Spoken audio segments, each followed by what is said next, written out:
The beautiful thing about the plan is the basic 5 is so basic. It's simple. What messes it up is that we're people. All right? We mess it up as people, and honestly, it's typically because there's things that we tell ourselves. Right? There's lies that we tell ourselves that I know every day I'm still working to clean up these lies. And I want to give you guys some of these so you can be aware of them as they come into your life so they don't prevent you from building your business. All right? First lie, I have to do it all myself, or I have to be good at everything to run this business. Right? Leverage is the magic of this business. That's why we got into it. Your personal strengths might be limited, but the strengths of a team is unlimited. Right? Where you might be weak, someone else is strong. Right? J. Paul Getty said it best, I'd rather have 1% of 100 people's efforts versus 100% of just my own, right? Because I have a lot of flaws. We get paid residually when there's a large group of people performing simple tasks over and over again consistently over a sustained period of time, right? When you think you have to do it all yourself, sometimes you can't even focus on being your best self. You think, okay, in order to reach success, I have to be someone else, right? We want to duplicate success principles, not personalities. Comparing yourself to someone else is a thief of joy, right? If you have strengths, leverage those strengths, build on those strengths, help other people find their own. Build your own personal record every day, but never compare yourself to someone else. Second lie, I need my lucky break, or I'm waiting for my director. You're never gonna run this business and get where you want just by waiting, right? You attract what you want. You go out and you find the director because you've become one first. If you want a leader on your team, you have to become a leader to develop other leaders. Drayton was showing us on the stage the other day, right? We have to work hard to flip the cards. We don't control how the deck is stacked, right? All we can control is how fast we flip them. You might have a deck where an ace is on top. You might have a deck where all of your aces are at the bottom. Flip, flip, flip. That's how you find your director. You work very hard to do it, and you become one first. All right, and you have to be ready. Luck is when preparedness reaches opportunity. If someone's walking in your path and put in your path, how are you going to help them unless you yourself have developed yourself to be able to help them get what they want, right? So you have to be ready for that director to come into your life. Third lie, I can't or I don't know how. All right, everyone, I even see it. Everyone has this 6-inch little device, right, that they're holding up right now. We have access 24/7 to a device that allows us to have access to audios, right, to books, to resources where people have written down their stories of how they've reached success. We have our trainings. We have our mentors in our business. There's so many resources. There's no reason for you to say, I can't find it. I don't know how to do it. It's like riding a bike, right? You can read a manual, but the best thing is about this business, we have on-the-job learning. You don't have to know how to do everything first. Yes, you might fall off and have some scrapes and bruises, but that's how you're going to learn and gain your skill set. And the 10,000-hour rule, right? We're practicing a specific task over a period of time until we've mastered it. You're not going to be good when you first start this. I definitely was not good. One of my first 2-on-1s, Drayton took the pen out of my hand because I was not explaining anything correctly, but the best thing is when you are passionate, people will still start the business, right? There's people that are here today because that plan was so bad, right? But he still started the business, and there's hundreds of people that are here today. All right? Erratic performance is a result of erratic thinking. If you aren't preparing yourself to go out and get those 1,000 hours under your belt, your performance is always going to be erratic. Third, I have time. It's not that urgent. I'll finish later. This was a mentality I know I had when I started my business, at least to some degree, because I was only 22. When you're 22, you're not thinking about what's going to happen over the next 20 years, I'll tell you that. I was just trying to finish off my schooling, all right? But your team is watching you. You might have people that enter your team, that enter your life, that need this very urgently, and if you're not moving at that pace, you might miss the opportunity to change their life because they're going to follow you in what you're doing.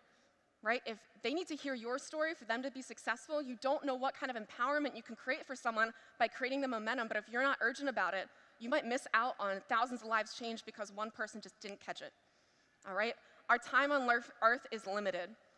You can spend your life any way you want to, but you can only spend it once. All right? If you're serious about this business and you know what it can do for yourself, you do not know how much time you have. You do not know how much time people on your team have. People get sick, right? If we're looking to create something where we can truly live our lives, the best time to plant a tree was 20 years ago. The best time is now. We have to be urgent about this, right? And lastly, what definitely strikes me the most is when crisis comes in our life, we can't control it. It's going to happen to all of us. That's just life. But I'll tell you, from watching stories of people in this business, right, that have touched my heart. Gary Rogers did not know that his daughter would be diagnosed with a tumor, but he put this business in place ahead of time for when that crisis came, right? Frank Kiefer did not know he would be diagnosed, right, with a heart ailment that would prevent him, from working, but he already put something in place for him and Gingy to have an incredible life, right? Drayton did not know his father would be diagnosed with a neurological disorder, but he put something in place ahead of time so that he could live his life. You don't know what's going to come up in your life, but you can at least prepare for it. The last lie, I think, is the most insidious. This is the one that's gotten me the most, right? The idea of I don't deserve it, I'm not good enough, or I'm not worthy. And a lot of this starts from what we've been taught to believe from a young age, and it's not really anyone's fault. It's just a paradigm. As JR always says, it's a paradigm that we've been just taught, and I'll prove it to you, right? Finish these couple sentences for me, all right? Money is the root of all right? It's lonely at the, go to school to get good, so you can get a safe, secure, and work until you, all right, you guys said die, all right? I thought it was retire. But my point is, you didn't even have to have me tell you that, and you already had something in your head. Where did that come from? I don't know where it came from, but it's been instilled in us. We have to reprogram ourselves. JR had the brain out on stage so we can reprogram ourselves. It's very difficult to do, but you have to clean it every day. Tell yourself every day, I'm worthy, I can do this. The most powerful words in the human language are I am. Tell yourself, I am a director. I am a leader. I am an influencer.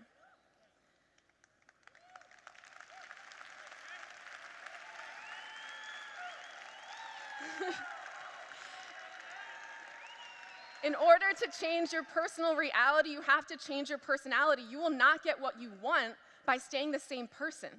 You have to step into your potential. The universe only gives us what we are willing to receive, right? Before we can experience the growth of our unknown self, which is what we all want. We want what we've never had, it's unknown, but you have to let go of your known self. It's a tough bridge to cross, right? And I know sometimes, you look on stage, I used to do this, I would look on stage and be like, there's a huge gap between where that person is and where I am. How can I ever bridge that gap? They make it look so easy. They make it look like it was magic. I couldn't believe, how do I get there? All right, so I just want to get you to the point where you can see that we're not incredible on stage. I promise you, I am not incredible at all, right? To prove it to you, all right, this is me. All right, I did not plan necessarily on showing this picture, but I wanted you guys to know, we're just real people that are working to run our business. This was at a time, you might think I'm a little crazy for taking this too.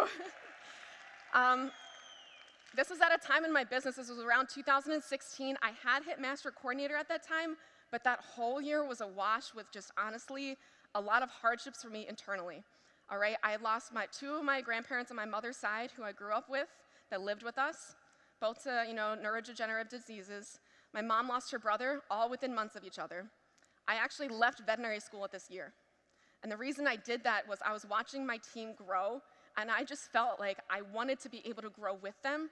I had seen success, I had seen people on my team succeed, but I realized if I want to make a large impact in the world, it wasn't going to be, by basically being a veterinarian in the field long hours. I wanted to impact more people than that. But it also created a crisis in my life, all right? If you define depression as living under your potential and not doing anything about it, honestly, that was me for this whole year. And if anyone knows me at that time, right, hurting people hurt people. I was not a fun person to be around. I thank my team so much every day for putting up for me during those moments.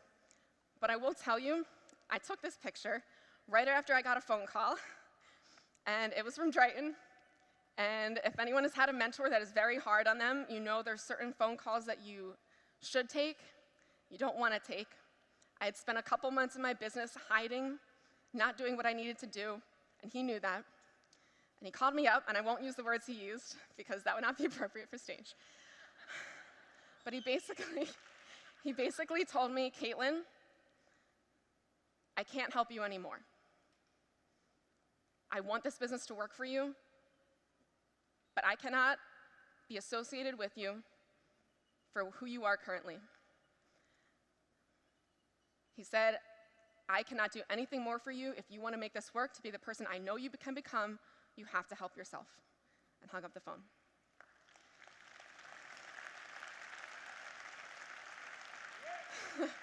I also was not planning to have this on the screen for this long. But I sat in my car for about 15, 20 minutes on City Line Avenue. I'll never forget this. And I realized, okay, you know what? I was angry. I was hurt. I realized if I needed to make a difference for myself, I had to take true ownership. Like he said, I could not be in that blame stage. All right, and so I started, I made a decision. I took this picture for myself, right, so I could remember I will not go back to this point in my life where I'm spitting on the faces of my family, my parents, my friends, my team, my mentor, for giving me an opportunity to grow myself, supporting me, and I've done nothing with it.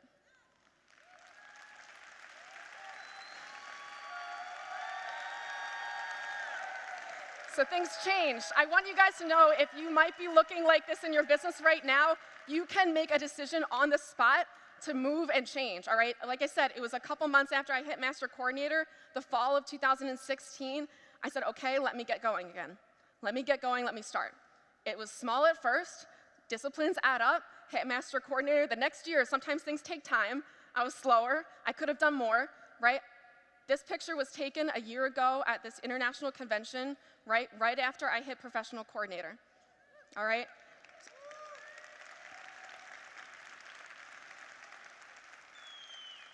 I want everyone in this arena to realize that sometimes you are stuck, but you can always reset your clock, right? JR always says you can reset your clock at any moment's notice. Wise words, all you can do is all you can do, but all you can do is enough. You have to ask yourself, am I truly doing all I can do? Am I leaving it all on the table? I knew in that moment, in that picture, I hadn't done it all. To this day, I still haven't done it all. I am where I am because of where my mind's at. I am where I am because I haven't necessarily given everything of myself, but I will say thank you so much to the people in these pictures. Lisa Liu for teaching me that being loving and caring is a strength and not a weakness. Mauricio Mercado for teaching me no matter where you are in your life, you can be gracious and grateful. Mary for teaching me how to turn on beast mode at a moment's notice. Jen for teaching me how to be a true loyal friend no matter what. Kevin for teaching me what it's like to mentor and grow someone and love it, right? Richard for teaching me how to create urgency and how it's fun to create urgency. And Drayton, thank you so much for loving and caring for me even when I didn't deserve it.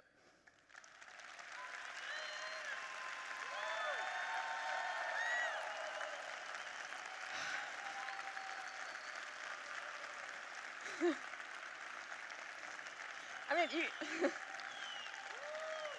you guys are all standing anyway. If you're serious about getting to another level, I don't know what your purpose is. I don't know what your reason why. I want you guys to stay standing, all right? I want you guys to make a decision for yourself. Okay? If you really want to make a commitment for the next event, right, you have to tell yourself this. And I want you, if you're serious about it, just to repeat these words after me. I will do my absolute best. I will leave nothing in reserve. I will give everything it takes to achieve my dreams for myself and for my team. All right, guys, with that, I'm going to leave you. Let's get it into Miami. Let's be our absolute best, do our best for ourselves, do our best for our team, and I'll see everyone there.